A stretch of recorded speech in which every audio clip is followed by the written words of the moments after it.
So I saw this infographic the other day. I posted it on Instagram. Maybe Noosh can find it and post it for you guys if you're watching on the YouTube. But it showed that Picasso created 50,000 paintings and drawings. Stephen King has written 65 novels and over 200 short stories. Isaac Asimov, who's like one of my favorite writers of all time and actually inspired me to get into science fiction and become a writer, he's published 500 books.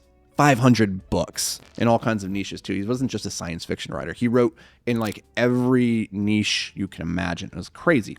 Johann Sebastian Bach made over 1,000 pieces of music. Elon Musk, he runs Tesla, SpaceX, Doge, X, so many more. Richard Branson started over 400 brands within Virgin. So I share this with you because I've been thinking about this idea that genius requires repetition and iteration. And last night I went skiing over at this little bump in the ground called Buck Hill. I live in Minnesota. We don't have mountains. We have bumps in the ground. And this thing is like comically small. It has like 2 chair lifts. It takes less than 15 seconds to ride down the runs. It's super tiny. But we're out there, and I was talking with my buddy on the ski lift, and we're reflecting about the fact that this hill, despite being super small, has produced a startling number of Olympic athletes, such as Lindsey Vonn, the famed American skier. And if you were coming here for the first time and you went to Buck Hill, you'd be very confused about how that's even possible. There's a terrain park that has like 3 jumps and like 5 rails. And you'd be like, wait, how do these people, how does this little hill compete against the Breckenridge or the Vale, the Aspens, the Whistler, Blackcombs, the Jackson Holes? Like, you would think being born in the mountains and skiing and snowboarding up there every single day of your life would make you better suited to go on and become a professional athlete. And maybe there's a little bit of truth there, but what I observed, and I actually observed this back in my teenage years when I was snowboarding. See, when I started snowboarding, I went to this little hill called Powder Ridge, very similar to Buck Hill, Minnesota, very small. And all I did the whole time was I would go down, I would hit the same jump, I would take the tow rope back up, I would hit it again, go back up, hit it again. And you do the math on this, right? Because it only takes like 15 seconds to ride down and a minute to ride back up. You get so many repetitions hitting that same jump over and over and over again. And we were out at Buck Hill skiing because my friend, his kids are on the ski team. And so we're sitting there watching the kids, like they have one run that's designated just for them to work on their slalom. And the kids would hit it. They would take 15 seconds to get down. They would circle back over to the high-speed tow rope that would have them back at the top of the hill in less than 30 seconds, and they'd hit it again. So these kids, they'd be out there for 2 hours just hitting the repetition over and over and over. There's no distraction.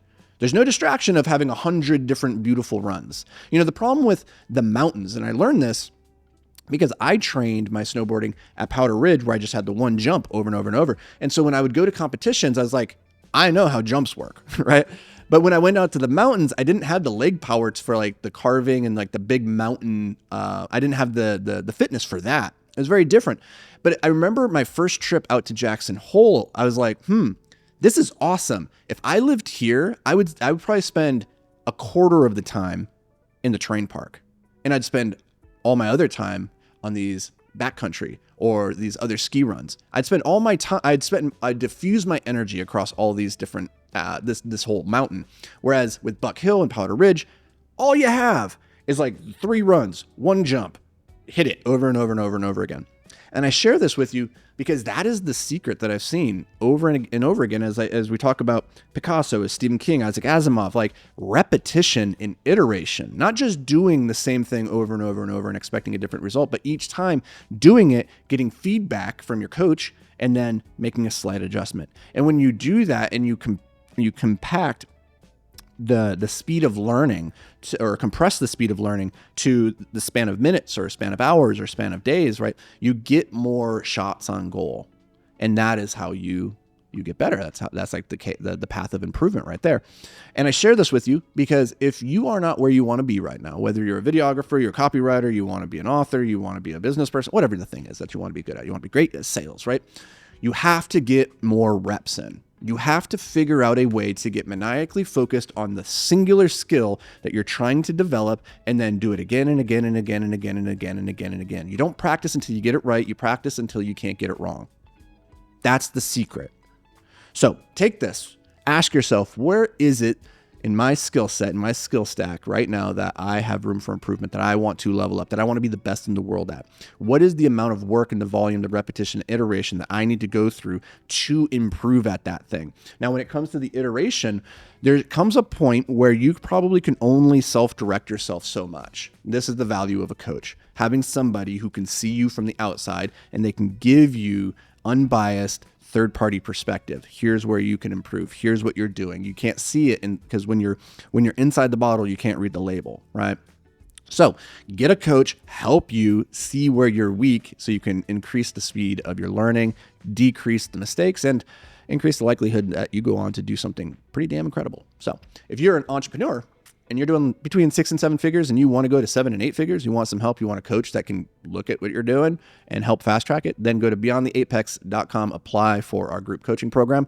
If it's a good fit, I'll reach out and we'll have a good little conversation, maybe even transform your business. So that's going to do it for me. Guys and gals, we'll see you in the next episode.